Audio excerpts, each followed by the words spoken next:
Hello students, मैं Saumya Gupta as a science mentor VHU world के channel में आपका स्वागत करती हूँ। आज का जो हम लेक्चर पढ़ने जा रहे हैं वो किस टॉपिक का है? सेल। ठीक है, इस चैप्टर में जो हम पढ़ेंगे वो होगा सेल की डेफिनेशन, कोशिका की परिभाषा क्या होती है। दूसरा पॉइंट जो हम पढ़ेंगे वो होगा डिस्कवरी ऑफ सेल, कोशिका की खोज किसने की थी। तीसरा होगा पार्ट्स ऑफ सेल के जो कोशिका होती है उसके भाग क्या क्या होते हैं।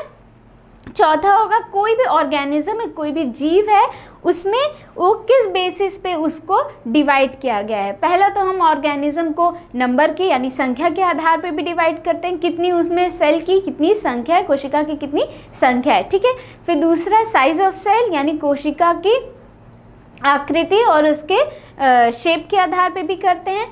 ठीक, तो नेक्स्ट जो हम पढ़ेंगे वो है सेल ऑर्गेनेल्स। उसमें पार्ट्स ऑफ सेल्स में क्या आएंगे? Cell organelles. फिर हम इस तरह से सेल के बारे में पूरी जानकारी लेंगे। ठीक है, तो पहला चीज़ जो हम पढ़ने जा रहे हैं देखेंगे वो है सेल किसको कहते हैं। उससे पहले मैं आपको कुछ पिक्चर्स दिखाऊंगी जिससे कि आपका जो माइंड है वो सेल को अच्छे से समझ सकेगा। ठीक है, तो आइए देखते हैं कि हमें सेल को किस तरह से कंपेयर करना है। ठीक, तो ये क्या है? ये आपको क्या दिख रहा है? एक घर है, दिस इज अ हाउस। ठीक, इस घर में अगर आप देखें तो आपके घर में, ठीक है, हमें सबसे छोटी इकाई जिसका आपका पूरा घर बना होता है वो क्या होती है? एक ईंट होती है ना।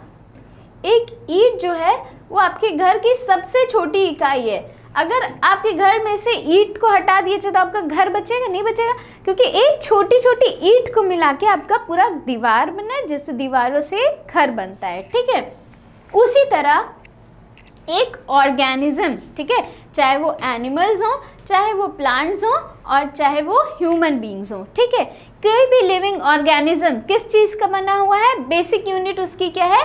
सेल, यानी कि कोशिका। ठीक है, उसकी मूलभूत इकाई क्या है? सेल। ठीक, अब सेल है, अब ये ऑर्गेनिज्म है, हमें पूरा एक जीव दिख रहा है। ठीक है, तो कैसे सेल को हम क्यों, ये क्या ये सेल्स हैं, क्या ये सेल है, क्या ये सेल, तो क्या हमें सेल कैसा दिखता है? ऐसे हम अपनी आंखों से उसे देख सकते हैं कि नहीं देख सकते? वो कितना छोटा होता है, कितना बड़ा होता है, अभी हम आने वाले स्लाइड्स में देखेंगे। ठीक है, तो ये जो ऑर्गेनिजम्स होते हैं, ठीक है, वो किस चीज़ से बने हुए हैं? सेल से बने हुए हैं। सेल्स कैसी दिखती हैं अभी हम पढ़ेंगे। ठीक है, तो ये है, अभी मैंने बताया था कि एक घर है, उसकी सबसे छोटी इकाई जिसका वो बना होता है, बेसिक स्ट्रक्चरल यूनिट क्या होता है? ब्रिक होता है ना। एक घर का जो सबसे बेसिक स्ट्रक्चरल यूनिट होता है, जिसका घर बना है, यूनिट जिसका घर बना है, वो क्या हो जाएगा? एक ब्रिक हो जाएगा। उसी तरह अगर कोई ऑर्गेनिज्म है जिसका जीव बनता है, जो भी ऑर्गेनिज्म यानी जीव जिस सबसे छोटी इकाई के बनते हैं वो क्या हो जाएगा? सेल। ठीक है, तो ये जो आप देख रहे हैं ये डायग्राम किस चीज़ का है? ये डायग्राम है चीक सेल का, सॉरी अनियन सेल का। ठीक है,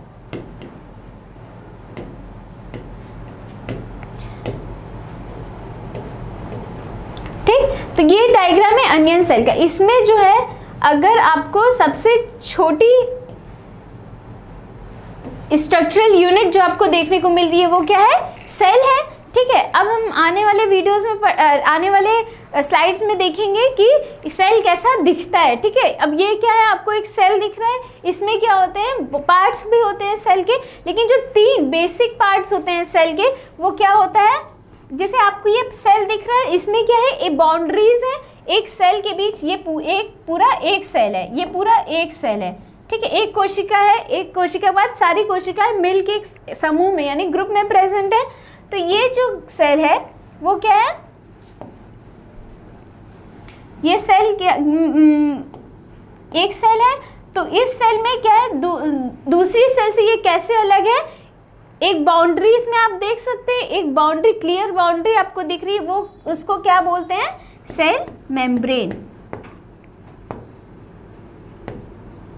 ठीक है, यानी कोशिका झिल्ली।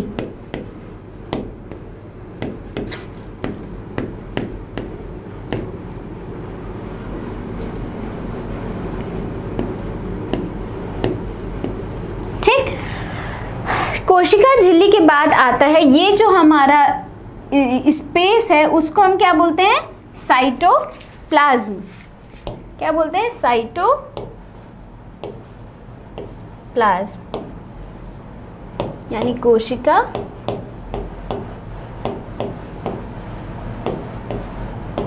द्रव्य। ठीक, फिर नेक्स्ट जो हमारा ये आपको छोटे छोटे स्फेरिकल स्ट्रक्चर यानी कि गोलाकार के कुछ स्ट्रक्चर देखने को मिल रहे हैं, उसको हम क्या बोलते हैं? न्यूक्लियस, यानी केंद्रक। ठीक, तो ये तीन क्या है?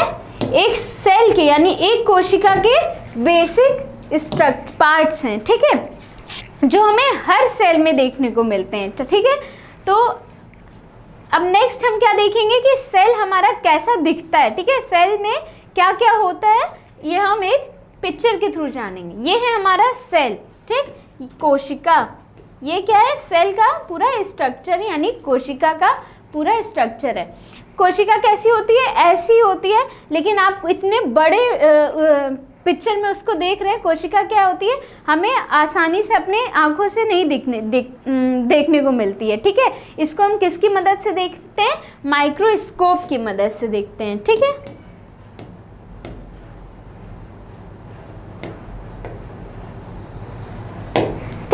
ये हम ऐसे नहीं देख सकते। तो कोशिका अगर हम माइक्रोस्कोप में देखते हैं तो ये कैसी दिखती है? इस तरह की दिखती है।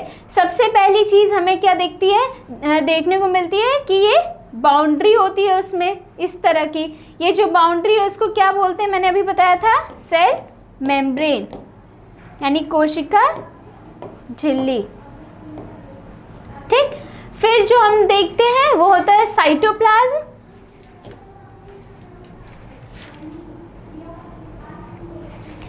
साइटोप्लाज्म यानी कोशिका द्रव्य। ये क्या होता है? न्यूक्लियस और सेल मेम्ब्रेन यानी केंद्रक और कोशिका झिल्ली के बीच में एक जेली लाइक सब्सटेंस होता है। ठीक है, जेली जैसा पदार्थ जो प्रेजेंट होता है कोशिका झिल्ली और केंद्रक के बीच में, उसको क्या बोलते हैं? साइटोप्लाज्म यानी कोशिका द्रव्य। फिर आता है हमारा न्यूक्लियस। न्यूक्लियस क्या होता है? न्यूक्लियस में भी एक न्यूक्लियर मेम्ब्रेन, जो व्हाइट कलर का स्ट्रक्चर देख रहे हैं, ये क्या है? Nuclear membrane. ठीक,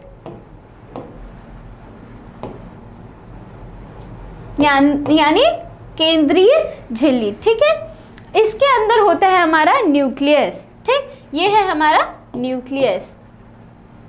ठीक है, तो ये है हमारा सेल जो कि हमें बहुत छोटा, बहुत ज़्यादा छोटा होता है रियलिटी में, और इनसे ही एक ऑर्गेनिज्म देखने को बड़े से बड़े, से एलिफेंट, वो किसका? एक छोटी सी सेल जिसको हम अपनी आंखों से देख भी नहीं सकते, उसका बना हुआ होता है। ठीक है,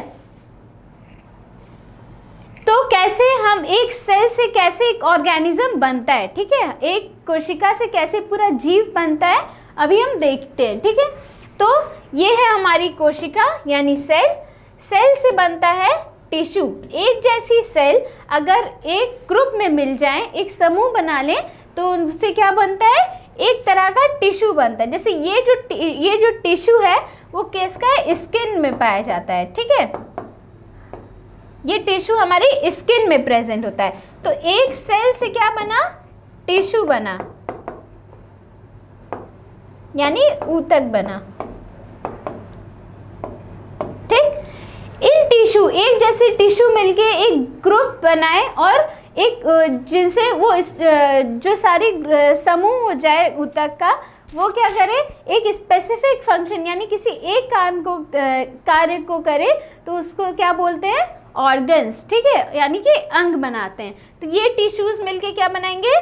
एक ऑर्गन बनाएंगे। जैसे ऑर्गन्स में हमारा क्या आता है? थायराइड हो गया, लंग्स हो गया, लिवर हो गया, intestine, brain, heart, stomach, kidneys, ये सब हमारे क्या है?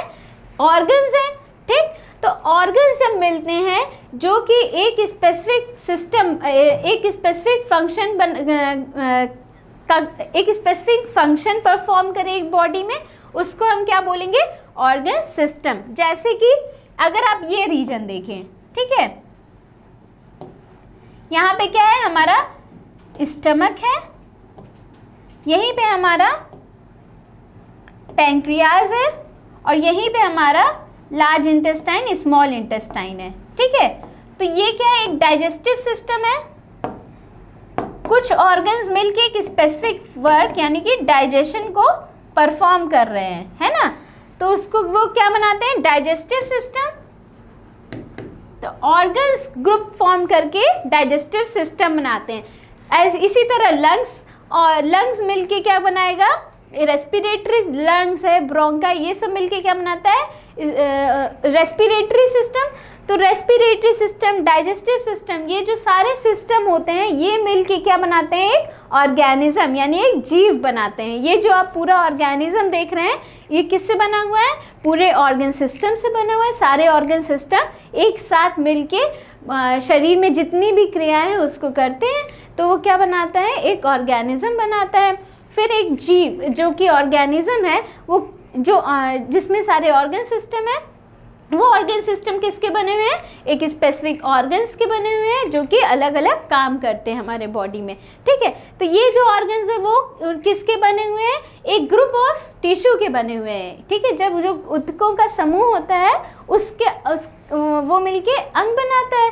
तो ये जो है टिश्यू है। टिश्यू किसका बना हुआ है? ग्रुप ऑफ सेल्स का बना हुआ है, यानी कि एक जैसे कोशिकाएं जब मिल जाती हैं एक समूह में तो वो ऊतक बनाती हैं, ठीक है। तो जितना भी काम है, जो हमारी बॉडी है उसमें जो भी काम हो रहा है, तो वो सबसे बेसिक लेवल में कहाँ पे होता है? सेल में होता है, ठीक है। जैसे हम सांस लेते हैं, न्यूट्रिशन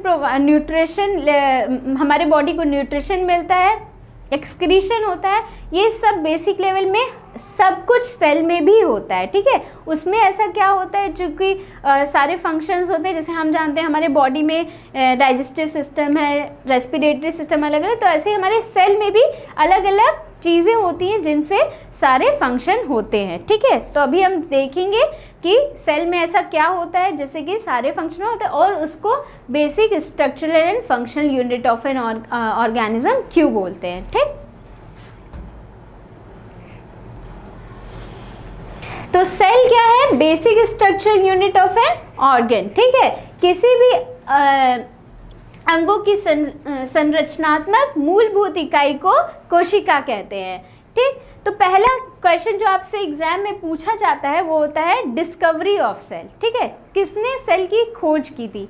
तो रॉबर्ट हुक नाम के साइंटिस्ट थे जिन्होंने एक पेड़ की, ठीक है, पेड़ की लकड़ी जो होती है उसकी छाल से क्या किया? कॉर्क सेल्स को लिया,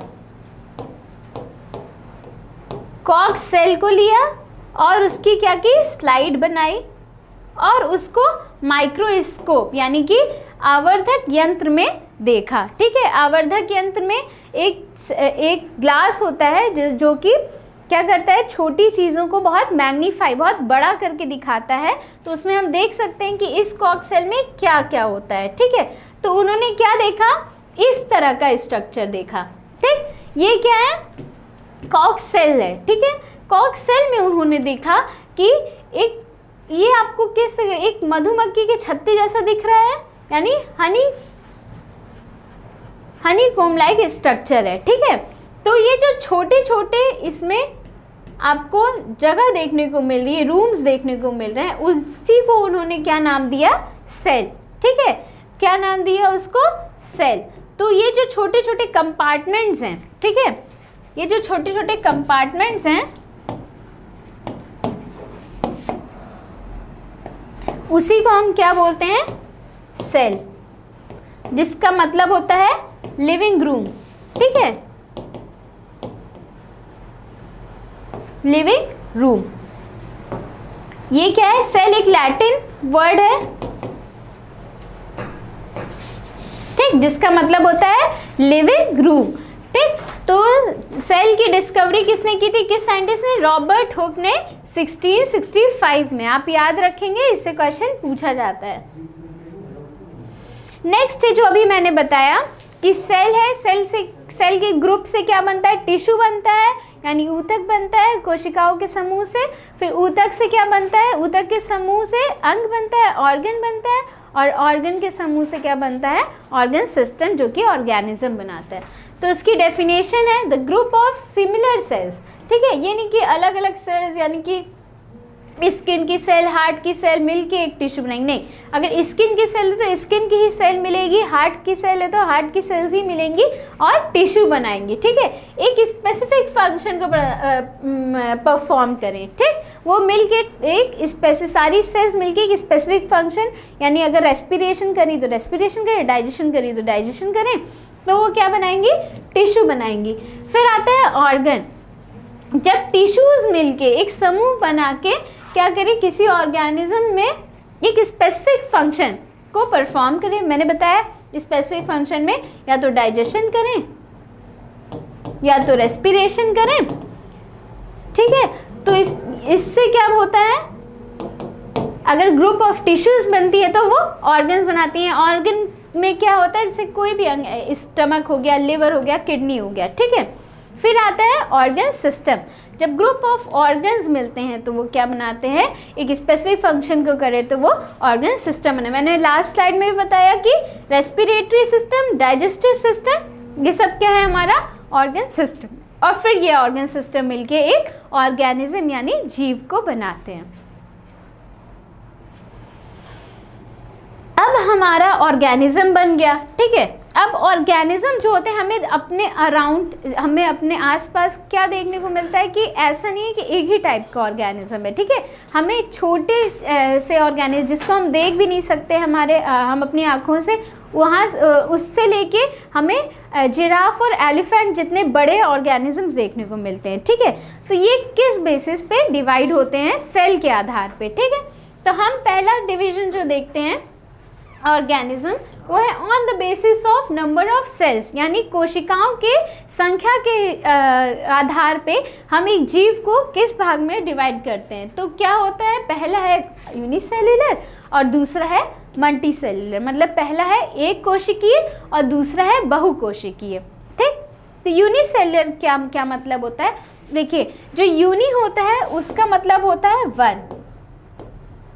ठीक है, और सेल का मतलब तो मैंने बताया कि सेल का मतलब होता है, सेल्युलर मतलब सेल्स। ठीक है, तो जो ऑर्गेनिज्म, जो जीव, यूनि मतलब वन यानी एक सेल के बने हो, एक कोशिका के बने हो, उन्हें हम क्या बोलेंगे, यूनिसेलुलर यानी एक कोशिकीय। ठीक है, यानी सिंगल सेल। इसके एग्जाम्पल क्या होगा, एग्जाम में आपसे पूछा जा चुका है कि अमीबा और पैरामीशियम, ये क्या है, यूनिसेलुलर ऑर्गेनिज्म के एग्जाम्पल है। अमीबा कैसा दिखता है, इस तरह का दिखता है, और पैरामीशियम इस तरह का दिखता है। ठीक है, अमीबा में आप देख सकते हैं ये कैसा है, इस तरह का स्ट्रक्चर है, और पैरामीशियम, ये अमीबा और पैरामीशियम क्या है, यूनिसेलुलर है। ठीक है, एक कोशिकीय जीव है। फिर आता है multi cellular, more than one cell. जो भी आपको अपने around plant, animal, human beings जो भी देखने को मिल रहे हैं, सब क्या होते हैं, मल्टी सेलुलर। ठीक है, यानी कि बहुकोशिकीय। मल्टी मतलब क्या होता है, मैनी, सेलुलर मतलब सेल्स, जो कि बहुत सारी सेल्स से बने, उन्हें क्या बोलेंगे, मल्टी सेलुलर। नेक्स्ट है on the basis of shape of cell, यानी कोशिका की आकृति के आधार पे हम ऑर्गेनिज्म यानी जीव को कैसे डिवाइड करते हैं। तो पहला एग्जाम्पल जो हमें देखना है शेप के आधार पे, तो वो है अमीबा का। अमीबा कैसा होता है, इससे क्वेश्चन पूछा जा चुका है कि अमीबा क्या है, इरेगुलर इन शेप है। अब अमीबा का डायग्राम देखें प्रीवियस स्लाइड में, तो ये क्या है, कोई भी एक प्रॉपर शेप है इसका, रेक्टेंगल, स्क्वायर, ये सब क्या होते हैं, सर्कल, ये सब क्या होते हैं, शेप होते हैं। लेकिन आपको अमीबा किस शेप का दिख रहा है, कोई शेप है, नहीं है कोई शेप। तो अमीबा क्या होता है कि इरेगुलर होता है, और ये क्या करता है, जैसे कोई भी, जैसे हमारे पास क्या है, अगर हम कोई चीज़ पकड़ना चाहते हैं तो हमारे पास हाथ है, अगर हम चलना चाहते हैं, मूवमेंट करना चाहते हैं, हमारे पास लेग्स है। लेकिन अमीबा के पास ऐसा कोई स्ट्रक्चर देखने को मिल रहा है, नहीं है। तो क्या है कि अमीबा क्या करता है कि इस तरह के आउटग्रोथ अपने बॉडी में, इस तरह की आउटग्रोथ यानी उभार पैदा करता है, जिसको हम क्या बोलते हैं, स्यूडोपोडिया।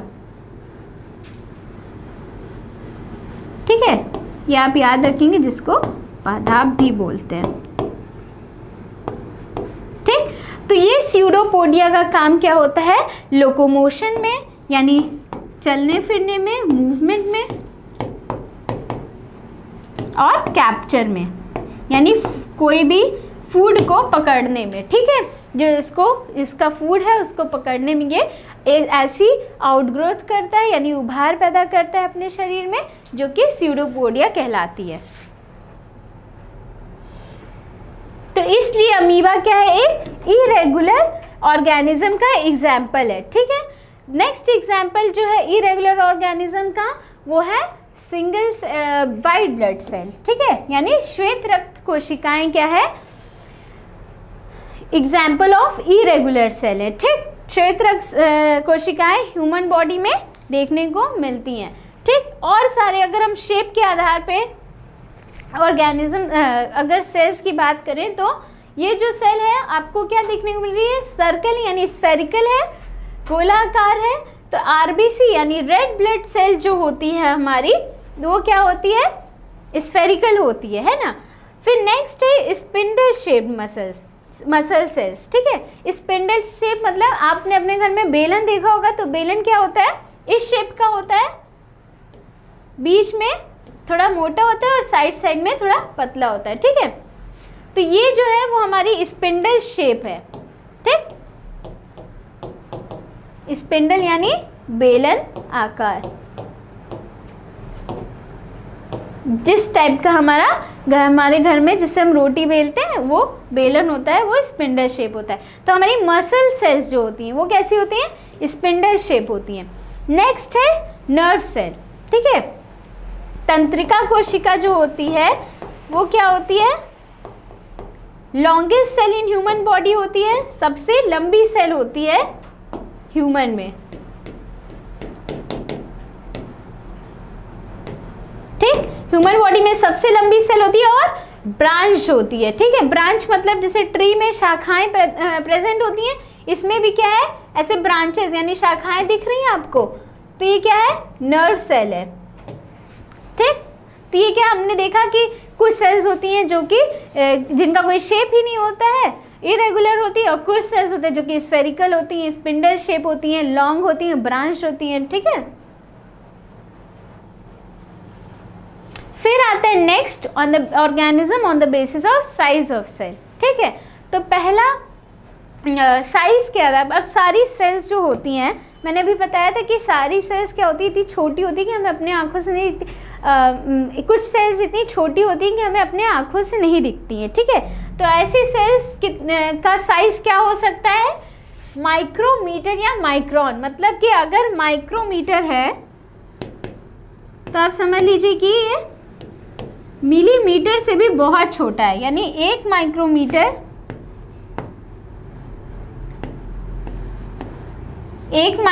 बराबर मिलीमीटर। ठीक है, 1/1000 मिलीमीटर। तो इतनी छोटी, मिलीमीटर खुद इतना छोटा होता है, उससे भी 1/1000 टाइम्स छोटी होती है माइक्रोमीटर, 1 माइक्रोमीटर होता है। तो ये सेल्स इतनी छोटी होती है कि हमें अपनी आंखों से नहीं देखने को मिलती हैं। इसको हम सूक्ष्मदर्शी यानी कि माइक्रोस्कोप के थ्रू ही देख सकते हैं। फिर क्या है, smallest cells is 1.1 to 0.5 micrometer. सबसे छोटी सेल जो होती है वो 0.1 से लेके 0.5 माइक्रोमीटर की होती है।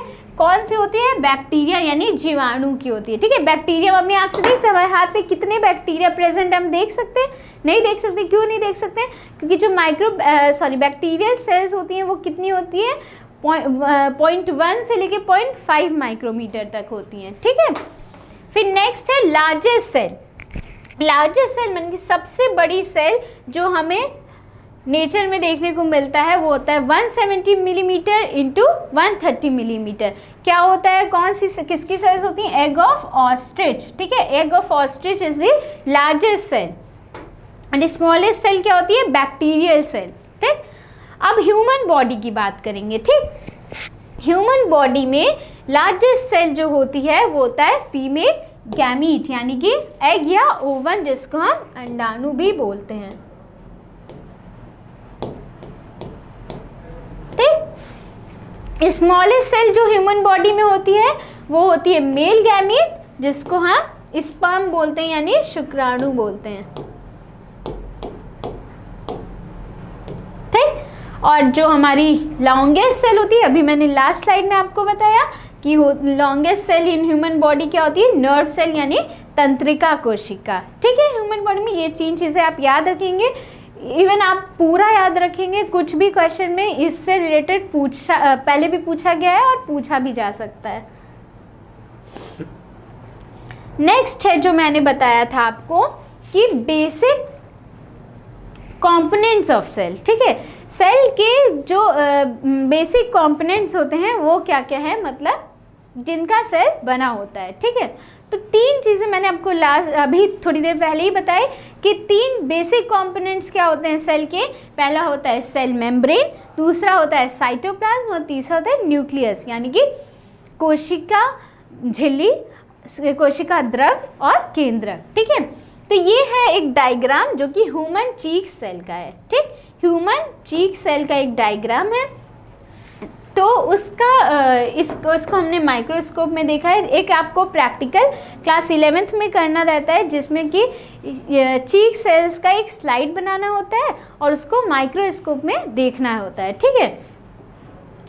तो अगर हम माइक्रोस्कोप में चीक सेल की स्लाइड बना के देखते हैं तो हमें कुछ इस तरह का स्ट्रक्चर देखने को मिलता है, ठीक। तो अभी इसमें हम क्या देखेंगे कि जो आपको ये ब्लैक कलर की लाइन दिख रही है वो क्या है, सेल मेम्ब्रेन है, हाँ सेल मेम्ब्रेन यानी कोशिका झिल्ली, ठीक, कोशिका झिल्ली।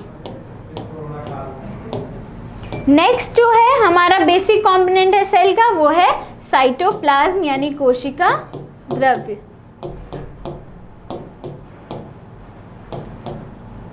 ठीक। और तीसरा जो है वो है न्यूक्लियस यानी केंद्रक, ठीक। ये जो सेल मेम्ब्रेन है ये एक सेल को उसके बाहरी इन्वायरमेंट यानी बाहरी पर्यावरण से अलग करती है, ठीक है। तो सेल मेम्ब्रेन का क्या काम होता है कि सेल के अंदर यानी कोशिका के अंदर क्या अंदर आना चाहिए, क्या बाहर जाना चाहिए, ये कौन डिसाइड करता है, सेल मेम्ब्रेन, ठीक। फिर आता है न्यूक्लियस, और सेल मेम्ब्रेन और न्यूक्लियस के बीच में जो स्पेस होता है इसलिए जेली लाइक सब्सटेंस यानी जेली लाइक के जैसा पदार्थ इसमें प्रेजेंट होता है, उसको क्या बोलते हैं, साइटोप्लाज्म, ठीक है, कोशिका द्रव्य। फिर आता है न्यूक्लियस जिसको केंद्रक बोलते हैं, ठीक है। केंद्रक और साइटोप्लाज्म के बीच में यानी न्यूक्लियस और साइटोप्लाज्म के बीच में एक मेम्ब्रेन प्रेजेंट होती है, एक झिल्ली प्रेजेंट होती है जिसको हम न्यूक्लियर मेम्ब्रेन बोलते हैं, ठीक है। ये न्यूक्लियर मेम्ब्रेन क्या डिसाइड करती है कि न्यूक्लियस के अंदर कौन सी चीज़ें आएंगी, कौन सी चीज़ें नहीं आएंगी, कौन सी चीज़ें बाहर जाएंगी, ये न्यूक्लियर मेम्ब्रेन डिसाइड करता है,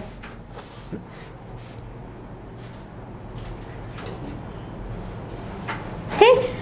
नेक्स्ट है प्लाज्मा मेम्ब्रेन, जो भी सेल मेम्ब्रेन हमने देखा था नेक्स्ट वाली स्लाइड में उसको प्लाज्मा मेम्ब्रेन भी बोलते हैं।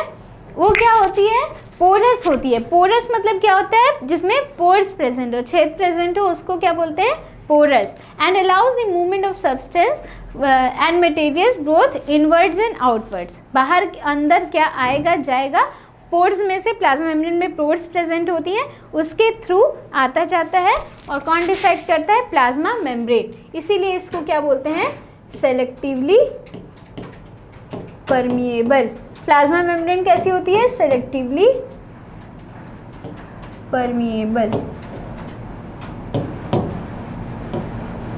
ठीक है, सेलेक्टिवली परमिएबल। सेलेक्टिवली परमिएबल को क्या बोलते हैं, वर्णनात्मक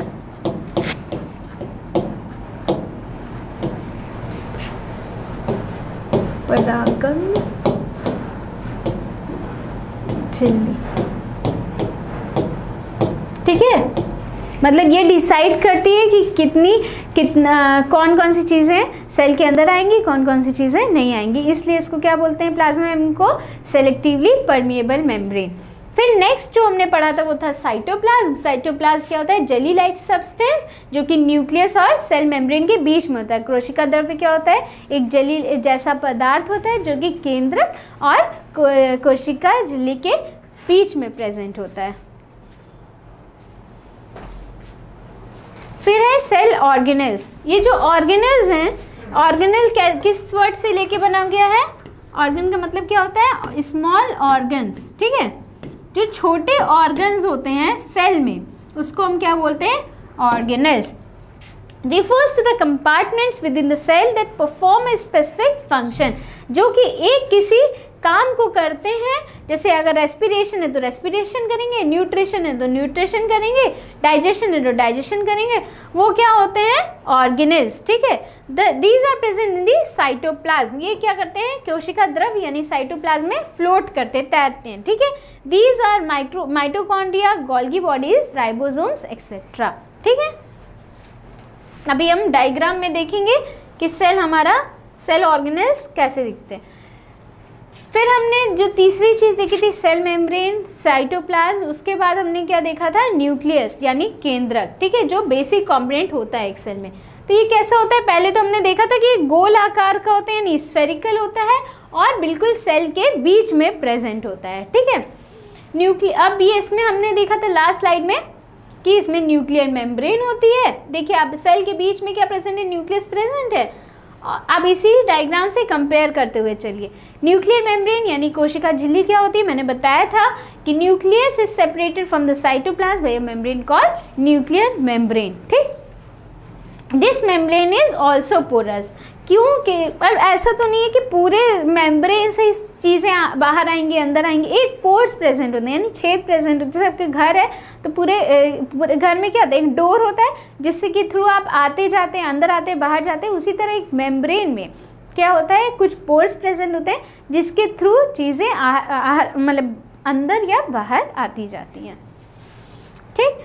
तो ये क्या करते हैं, मूवमेंट को अलाउ करते हैं। और ये कहाँ, जैसे साइटोप्लाज्म उसके बाहर का एरिया और न्यूक्लियस उसके अंदर के एरिया में। अब जो हमारा न्यूक्लियस है यानी केंद्र है वो किन दो चीज़ों का बना हुआ है, न्यूक्लियोलस, उसके अंदर क्या चीज़ पाई जाती है, न्यूक्लियोलस और क्रोमोसोम, ठीक है। क्रोमोसोम क्या होता है, गुणसूत्र, जो कि डीएनए के फॉर्म में होता है। डीएनए क्या होता है हमारा, आप बहुत सुनते होंगे, टीवी में आपने देखा होगा, क्राइम पेट्रोल में, सीआईडी में, इसमें क्या दिखाता है कि डीएनए टेस्ट है, डीएनए टेस्ट है, ठीक है। तो डीएनए टेस्ट हमारे हर मतलब हेयर का, नेल्स का, ये सब का डीएनए टेस्ट होता है। तो डीएनए क्या फुल फॉर्म मैं आपको ये बता देती हूँ जनरल नॉलेज के लिए, डीऑक्सी राइबोन्यूक्लियाइक एसिड, ठीक है, ठीक। तो न्यूक्लियस में कौन सी दो चीजें पाई जाती है, न्यूक्लियोलस और क्रोमोसोम। ये है हमारे न्यूक्लियस का डायग्राम, ठीक। न्यूक्लियस के डायग्राम में सबसे पहली चीज जो है न्यूक्लियर मेम्ब्रेन यानी न्यूक्लियर एनवलप, जिसको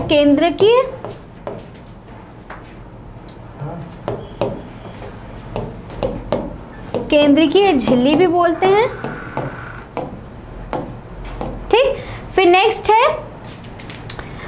न्यूक्लियोप्लाज्म। जैसे हमारे सेल में सेल मेम्ब्रेन के बाद क्या प्रेजेंट होता है, साइटोप्लाज्म प्रेजेंट होता है, वैसे ही न्यूक्लियस में क्या प्रेजेंट होता है, न्यूक्लियोप्लाज्म, ठीक।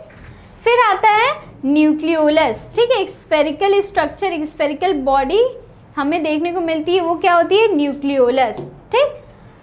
न्यूक्लियोलस, अब हमने पहले स्लाइड में देखा था कि जो न्यूक्लियस होता है वो दो चीज़ों का बना होता है, न्यूक्लियोलस और क्रोमोसोम यानी गुणसूत्र, ठीक है। तो न्यूक्लियस यानी क्रोमोसोम क्रोमोसोम जो होता है किस फॉर्म में प्रेजेंट होता है, डीएनए के फॉर्म में। तो डीएनए ये जो थ्रेड लाइक स्ट्रक्चर, धागे जैसा आपको कुछ देखने को मिल रहा है, ऐसे ऐसे, ये सब क्या है हमारा, डीएनए, ठीक है। अब यही डीएनए जब हमारी सेल जो होती है वो डिवाइड करती है, जब कोशिका विभाजन होता है तो क्या होता है, ये सेल ये डीएनए थ्रेड के फॉर्म में रहता है, तो ये एक जगह इकट्ठा होते हैं यानी कंडेंस होते हैं और क्या बनाते हैं, क्रोमोसोम्स बनाते हैं यानी गुणसूत्र बनाते हैं। ये क्या है, क्रोमोसोम।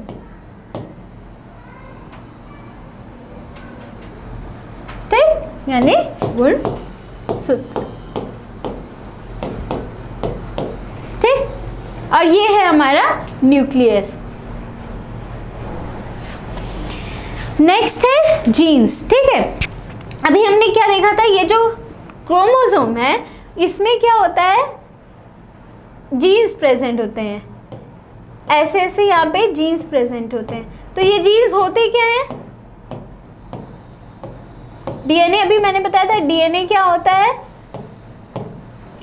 जैसे अगर आपके फादर के कर्ली हेयर्स हैं, आपकी मदर के ब्राउन आइज हैं, तो क्या होता है, एक पेरेंट से जो बच्चे होते हैं उनमें ये चीज़ें कैरेक्टर्स ट्रांसफ़र होते हैं, है ना, कि अगर हमारे पेरेंट्स की कर्ली हेयर्स है तो हमारे भी हो सकते हैं, अगर हमारी मदर की ब्राउन आइज़ है तो हमारी भी हो सकती हैं। तो ऐसा क्यों होता है, क्योंकि जब हमारा जन्म होता है तो हमें अपने पेरेंट्स से जीन्स मिलते हैं। ठीक है, तो ये जीन्स क्या होते हैं, डीएनए जैसे क्रोमोसोम होते हैं उनमें ये जीन्स क्या होते हैं, अटैच होते हैं, जो कि हम पे ट्रांसफ़र होते हैं। ठीक, तो ये जीन्स हमारे एक क्या हो जाएगा, यूनिट ऑफ इनहेरिटेंस। ठीक है, यूनिट ऑफ इनहेरिटेंस मतलब कि जब एक पेरेंट से उनकी ऑफस्प्रिंग आती है तो क्या होता है, इनहेरिटेंस होता है, मतलब कि चीज़ें ट्रांसफ़र होती हैं। ठीक, तो ये सबसे छोटी चीज़ जो हमें पेरेंट से मिलती है वो क्या होती है, जीन्स। ठीक, ये क्या करता है, कंट्रोल से transfer of hereditary characteristic from parents to offspring. ठीक है, ये अनुवांशिक की इकाई है जो कि सारे लक्षण जो हमारे माता पिता में प्रेजेंट होते हैं वो हमें उनसे मिलते हैं। ठीक, अब आता है क्रोमोसोम में जीन्स कहाँ प्रेजेंट होते हैं, मैंने बताया था। और क्रोमोसोम तभी देखने को मिलता है जब एक सेल डिवाइड करता है, यानी कि कोशिका का विभाजन होता है, तभी हमें गुणसूत्र देखने को मिलते हैं। नहीं तो किस फॉर्म में न्यूक्लियस में प्रेजेंट होता है, डीएनए के फॉर्म में एक थ्रेड यानी कि एक धागे के स्ट्रक्चर जैसा पूरे सेल में बिखरा हुआ रहता है। न्यूक्लियस को जीन्स और क्रोमोसोम के प्रेजेंस की वजह से क्या बोलते हैं, किस में रोल प्ले करता है, इनहेरिटेंस में। ठीक है,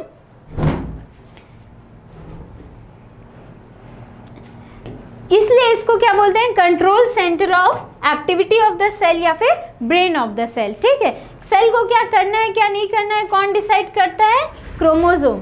ठीक, what to do, what not to do.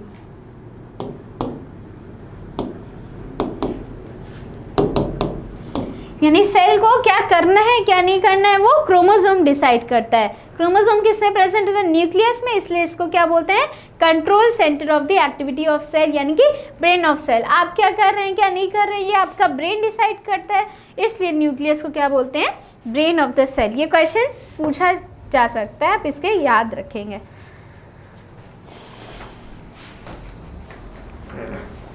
अब देखते हैं कि हमारा न्यूक्लियस के आधार पे यानी केंद्रक के आधार पे हमारे कैसे कैसे ऑर्गेनिज्म देखने को मिलते हैं। तो अगर हम न्यूक्लियस की बात करें तो हमें दो टाइप के ऑर्गेनिज्म देखने को मिलते हैं। पहला होता है प्रोकैरियोट और दूसरा होता है यूकैरियोट। प्रो मतलब क्या होता है, प्रिमिटिव मतलब पुराना, ठीक है, और कैरियन मतलब होता है न्यूक्लियस। अब जब कोई चीज़ पुरानी होती है तो उसमें क्या होता है, इतनी परफेक्शन नहीं होती है ना। तो क्या है, इसको हम प्रोकैरियोट क्यों बोलते हैं, क्योंकि जो हमारा न्यूक्लियस है, अभी हमने अपने लास्ट स्लाइड में देखा था कि जो न्यूक्लियस है, देखिए इसमें मेम्ब्रेन है ना, लेकिन जो हमारे प्रोकैरियोटिक सेल्स होती हैं उनमें कोई भी मेम्ब्रेन नहीं होता है, ठीक है, उसमें न्यूक्लियर मेम्ब्रेन एब्सेंट होता है। अब इसके एग्जाम्पल्स क्या क्या हैं, बैक्टीरिया और ब्लू ग्रीन एल्गा क्या है इसके एग्जाम्पल। प्रोकैरियोटिक एनिमल्स कौन कौन से, हमारे ऑर्गेनिज्म कौन कौन से हैं, बैक्टीरिया और ब्लू ग्रीन एल्गा। इससे क्वेश्चन पूछा जा चुका है, इसलिए आप इसको याद रखेंगे। नेक्स्ट आता है हमारा यूकैरियोट। यू मतलब ट्रू और कैरियन मतलब न्यूक्लियस, ठीक है। तो जो यूकैरियोट्स होते हैं, जाहिर सी बात है क्या है, अभी उनका डेवलपमेंट हुआ है प्रोकैरियोट से, तो ये क्या होंगे, इनमें न्यूक्लियर मेम्ब्रेन और जितने भी मेम्ब्रेन बाउंड ऑर्गेनेल्स हैं, कोशिकांग हैं, वो पाई जाएंगी। ठीक है, तो इसमें क्या होता है, वेल ऑर्गेनाइज न्यूक्लियस होता है विद न्यूक्लियर मेम्ब्रेन, यानी इनमें केंद्रकीय झिल्ली प्रेजेंट होती है।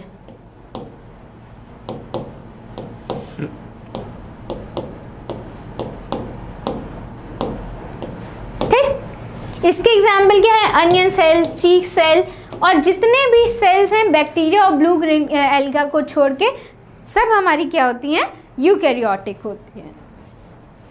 अब हम देखेंगे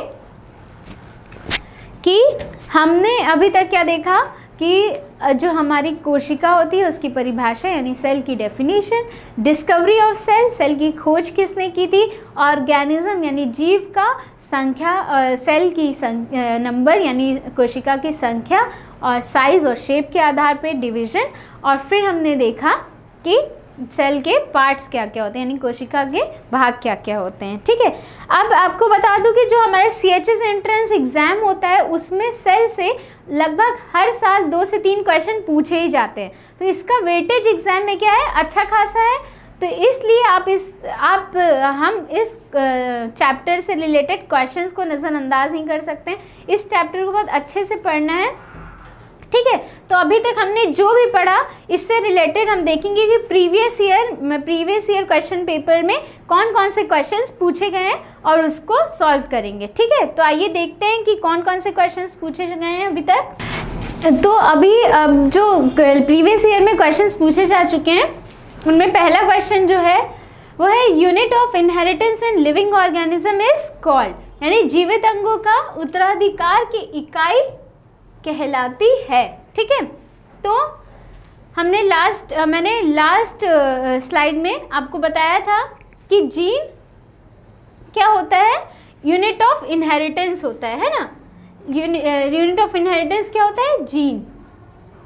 क्रोमोसोम क्या होता है, जिसमें जीन अटैच होते हैं। ठीक है, जो जीन्स का कैरियर होता है, यानी क्रोमोसोम मैंने दिखाया था ऐसे क्रोमोसोम होता है और यहाँ पे जीन्स प्रेजेंट होते हैं। तो सबसे छोटी इकाई जिससे इनहेरिटेंस होता है तो वो क्या होता है, जीन्स। ठीक है, जीनोम और कोडोन क्या होते हैं ये आप आने वाले हायर क्लासेस में पढ़ेंगे। अभी आप जान लीजिए कि जीन क्या होता है, यूनिट ऑफ इनहेरिटेंस। नेक्स्ट है which of the following cells have irregular shape. अभी जब हम ऑर्गेनिज्म को डिवाइड करे थे on the basis of shape of cell, तो उसमें हमने देखा था कि इरेगुलर शेप के कौन कौन से 2 एग्जाम्पल थे, एक था अमीबा और दूसरा था वाइट ब्लड सेल, है ना। तो एग्जाम्पल्स में ऑप्शंस में हम देखेंगे, पहला है वाइट ब्लड सेल, और ये नहीं कि आप जैसे पहला ऑप्शन देखें तो वो सही लग रहा है तो उसको टिक कर देंगे, नेक्स्ट ऑप्शंस पे भी जाइए और देखिए कि कौन सा ऑप्शन कभी कभी बोथ 1 और 2 भी देता है, जैसे इसमें दिया हुआ है। तो वाइट ब्लड सेल भी है और अमीबा भी है, तो इसका आंसर क्या होगा, थर्ड, बोथ 1 और 2।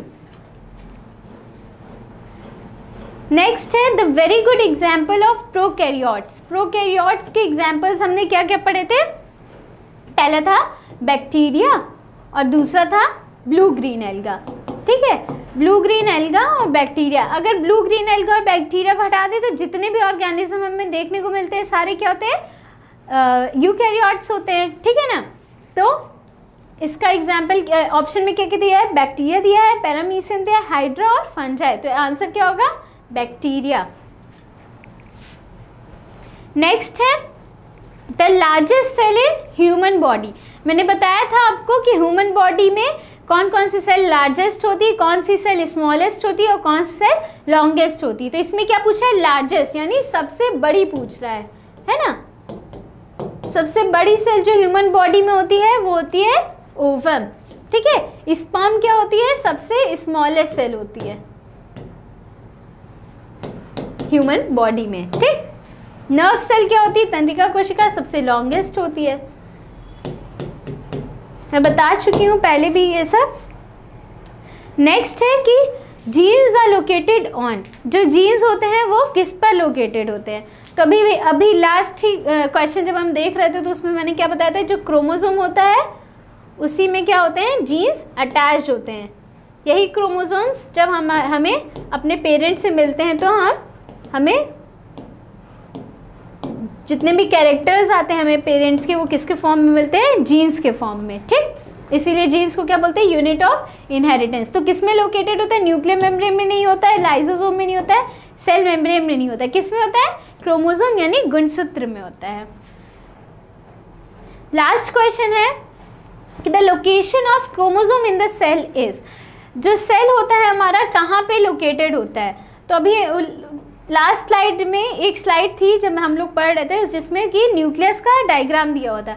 न्यूक्लियस के डायग्राम में सबसे आउटर में था न्यूक्लियर मेम्ब्रेन, फिर अंदर था स्फेरिकल बॉडी जिसको न्यूक्लियोलस बोलते हैं, और ऐसे थ्रेड लाइक फॉर्म में हमारा डीएनए प्रेजेंट था। ठीक है, जो कि बाद में इकट्ठा होकर क्रोमोसोम बनाता है जब सेल डिवाइड करती है। ठीक है, तो ये जो डीएनए है वो कहाँ आपको देखने को मिल रहा है। पहला ऑप्शन में दिया है कि at the outer surface of the cell, nucleus cell के बाहर तो पाया नहीं जाता है, सेल के अंदर पाया जाता है, तो ये ऑप्शन क्या है, बिल्कुल गलत है। नेक्स्ट है in the nucleus of the cell, तो ये क्या है, इन द न्यूक्लियस के अंदर ही पाया जा रहा है डीएनए या क्रोमोसोम। फिर नेक्स्ट पूछा गया है between the nucleus and outer surface of the cell, outer surface और न्यूक्लियस के बीच में पाया जाता है, ये भी गलत है। ठीक है ना, बाहर और न्यूक्लियस के बीच में, तो ये गलत है, न्यूक्लियस के अंदर डीएनए पाया जा रहा है, between the nucleus and inner surface of the cell, तो ये कहाँ पाया जा रहा है, इन द न्यूक्लियस। तो सेकेंड ऑप्शन हमारा करेक्ट है। तो ये था हमारा सेल से रिलेटेड टॉपिक को हमने डिस्कस किया, और उससे रिलेटेड जो प्रीवियस ईयर क्वेश्चन होता है CHS एग्ज़ाम में उसको प्रैक्टिस किया। ठीक है, ये था हमारा सेल का चैप्टर, और सेल में हमने देखा कि कौन कौन से क्वेश्चंस पूछे गए हैं अभी तक CHS एंट्रेंस एग्जाम में। इसमें कुछ टॉपिक्स रह गया है जो कि है प्लांट सेल और एनिमल सेल का, उनके बीच के डिफरेंस यानी तुलना का। अब हम आने वाली नेक्स्ट वीडियो में ये एनिमल सेल और प्लांट सेल को पढ़ेंगे। तब से जितना पढ़ाया गया है आप उसे तैयार करें और अपने CHS एंट्रेंस एग्ज़ाम की तैयारी भी अच्छे से करें, ताकि आप इसी साल CHS में आ सकें और अपने भविष्य को उज्जवल बना सकें। उसके लिए आपको गुड लक और थैंक यू।